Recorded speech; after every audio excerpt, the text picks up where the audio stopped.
During the peak years of South African hip-hop, A-Reece and MashBeatz were basically one and the same. You couldn't talk about a Reece track without mentioning MashBeatz' name. They were the face of new school, dominating every streaming playlist, back to back. Mash was behind production of classics like Meanwhile in Honeydew, Tell Me What You Want, and a bunch of other A-Reece projects. Even Mash once admitted that Reece is the best artist he's ever collaborated with. Reece, on the other hand, always held Mash down, featuring on his projects, connecting him with his circle, and even shouting him during performances. Yo, that was Money Today. That was Money Today by Flame, produced by MashBeatz once more. You know.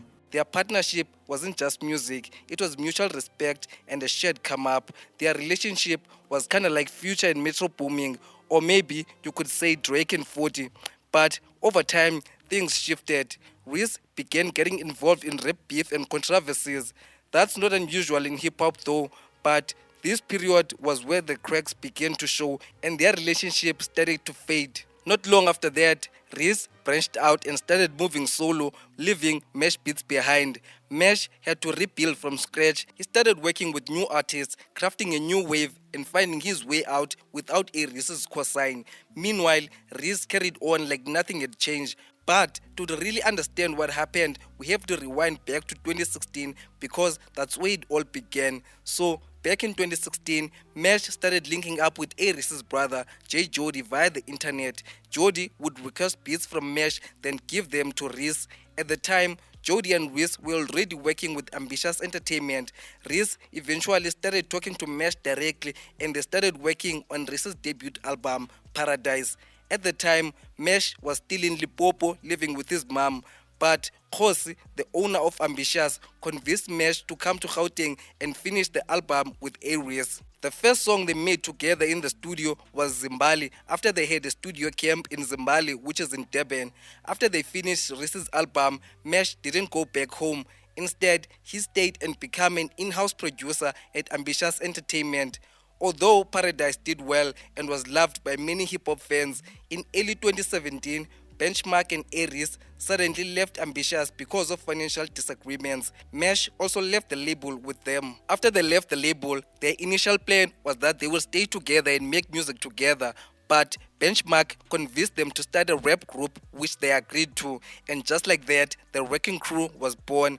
Prior to starting the group, MashBeatz had always wanted to become a brand producer, kinda like Swiss Beats or Timbaland, and his association with the Wrecking Crew allowed him to release his own music and get featured on songs instead of being listed just as a producer. This allowed him to drop his own music and build his own fan base. Meanwhile, A-Reece dropped his second album, From Me to You and Only You, which became a huge success. Together with Zuchi Dope, MashBeatz produced majority of the songs in that album. Reece then proceeded to drop One Pick Up Yourself EP, L3 with Words and Echo, and this EP in late 2018. Meanwhile, MashBeatz dropped two albums, Thanks for Nothing in 2017 and Fire in the Water in 2019. Leading up to 2020, there were a lot of internal issues within the Wrecking Crew, which eventually led to the crew splitting up. If you want to know more about the split, please go watch X Global's interview on Chopping It with Zinga. Otherwise, it's a giant rabbit hole that had to do with money, loyalty, betrayal amongst the members of the crew. Eventually, Mash and Reece stuck together and they kept on working on music together. But their relationship was beginning to crack. There were two main issues that completely destroyed their friendship. The first one is professionalism.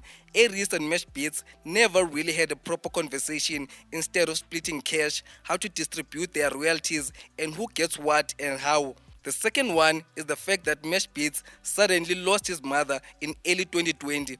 At the time, he was still frustrated with his financial situation and had to mourn his mom, which was his biggest supporter, according to him. In fact, listen to this clip of him talking about this. When you working, you expect like yeah, and I just feel like we didn't have those type of conversations proper, and any chance that was presented for us to have those conversations, it they just didn't happen. You understand? So You know, I went So through. then y'all were just grinding it out? We were grinding. Yeah, we were grinding for real. Not even looking at all that other shit. And my thing was, you know, I'm here. I'm gonna be taken care of as long as I'm doing my shit. You know, and 2020 I went through like the darkest times. Especially when COVID hit, like a week after COVID hit, I I went through the roughest shit where it's like I lost my mom. Dang, You understand? damn, yeah, damn. And for me, that's when I think It's a reality check. yeah, like, hey, okay, how do you how do you handle this situation emotionally? You know, whichever way, like psychologically, financially, how do you deal with this?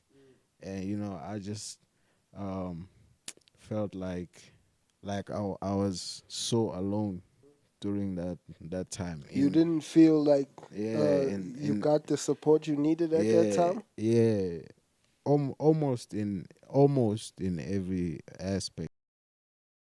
Mesh had to mourn his mother without the support of his biggest friend in the industry. There are rumors that Reece gave Mesh 1 million to bury his mom, but when I was making this video, I didn't find any proof of that. If you know about this, please let me know in the comment section. After this friction, these two guys basically gave each other a cold shoulder. There was no communication, nothing at all, just dead silence. Both guys kept on working on their music separately. After a few months down the line, Reece also lost his father and he dedicated this viral verse for him in this 25k song, Hustler's Prayer. Reece went on to drop a few mixtapes, some pretty dope EPs, and an album with his brother. In fact, his motion just kept going up. He got endorsements from Hennessy, he signed a publishing deal with Universal, and his projects kept on dominating the charts as usual. MashBeatz on the other side had a tough comeback. His 2021 album with Tattoo Soul completely flopped. He tried to collaborate with other artists, but he couldn't replicate the success he had when he was working with Reece, until things suddenly changed when he released this song, Never Right. You see, Never Right was released during a time when hip hop was basically non existent in the mainstream.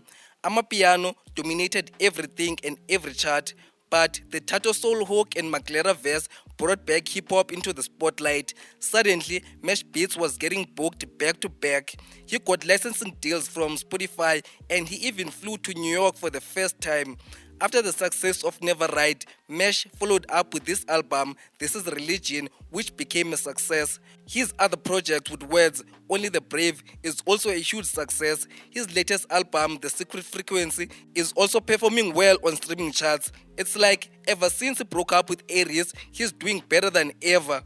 During his time with Reece, he couldn't collaborate with rappers like Nasty C because of their beef, but now he's collaborating with almost everyone. And the best part, he's not just making one kind of music, he's fusing soul, R&B, trap, rap, and amapiano into his music, something he's never done while he was working with A-Reece.